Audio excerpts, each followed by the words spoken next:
Dalam diri manusia terdapat dua ranah yang sering berjalan sejajar namun jarang dipertemukan secara utuh. Iman dan psikologi diri. Iman berbicara tentang kepercayaan kepada sesuatu yang melampaui diri kepada Allah yang tidak terlihat, tetapi nyata dalam kuasa dan kasih-Nya. Sementara afirmasi psikologis berbicara tentang pengakuan dan penerimaan diri sendiri bahwa manusia berharga, mampu dan layak dikasihi. Namun sesungguhnya keduanya tidak bertentangan. Iman meneguhkan apa yang diakui oleh afirmasi psikologis dan afirmasi psikologis menemukan maknanya dalam iman.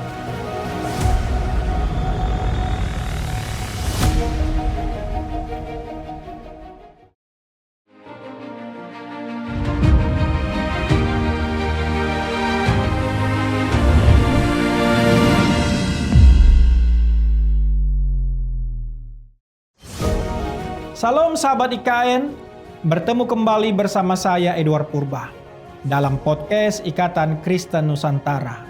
Apa kabar Anda hari ini? Saya berharap semuanya dalam kondisi sehat dan damai sejahtera dari Tuhan kita Yesus Kristus.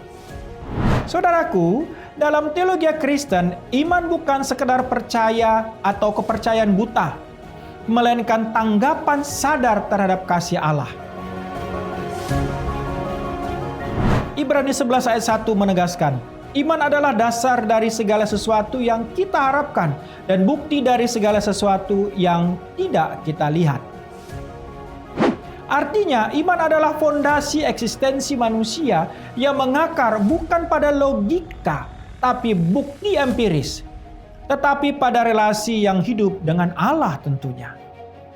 Manusia yang beriman melihat dirinya bukan dari kacamata kegagalan atau kelemahan, tetapi dari identitas yang diperbaharui oleh kasih karunia. Dalam ranah psikologis modern, afirmasi adalah bentuk self-talk positif, pernyataan yang diulang untuk membentuk kesadaran diri yang sehat. Contohnya, aku berharga, aku dicintai, atau aku mampu menghadapi hari ini. Namun afirmasi tanpa spiritual sering sekali menjadi rapuh. Ia bisa menjadi bentuk pelarian dari realitas, bukan transformasi diri. Afirmasi psikologis menjadi sejati ketika disertai dengan kesadaran bahwa nilai diri tidak datang dari performa, tetapi dari pencipta yang memberi makna pada keberadaan manusia. Ketika iman bertemu dengan afirmasi psikologis, terjadi penyembuhan batin yang utuh. Iman menghubungkan manusia dengan Allah, sumber nilai dan tujuan hidup. Afirmasi psikologis menghubungkan manusia dengan dirinya sendiri, mengakui emosi, keterbatasan dan potensi yang Allah tanamkan.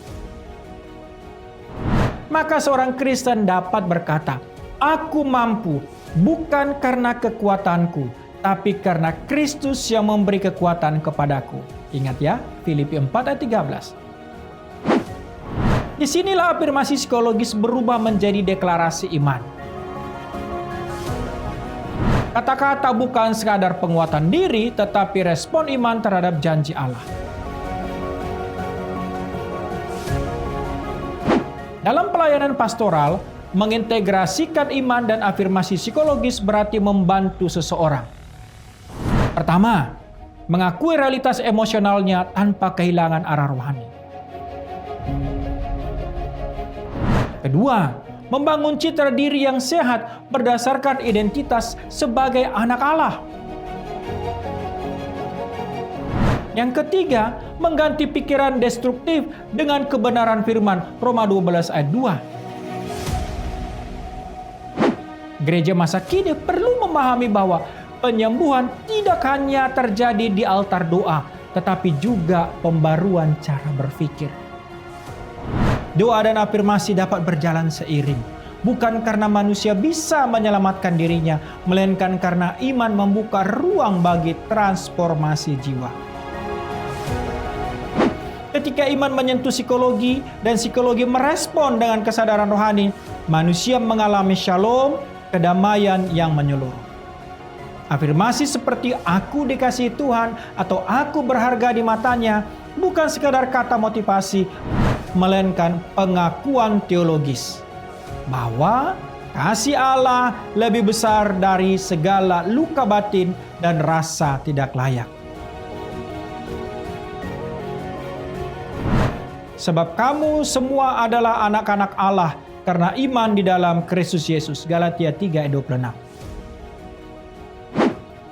Maka, iman meneguhkan afirmasi, kita berharga bukan karena apa yang kita capai, tapi karena siapa yang telah menebus kita.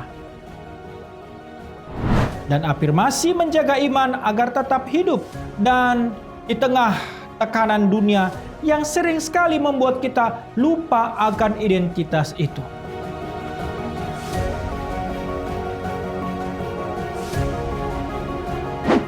Mari kita laksanakan, kita kerjakan afirmasi berdasarkan iman yang ada padamu.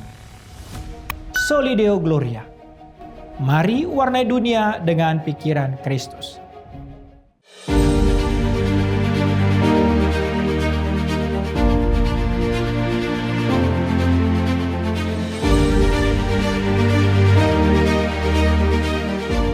Ikatan Kristen Nusantara adalah komunitas lintas denominasi yang rindu melahirkan generasi Kristen yang maju dan terdepan.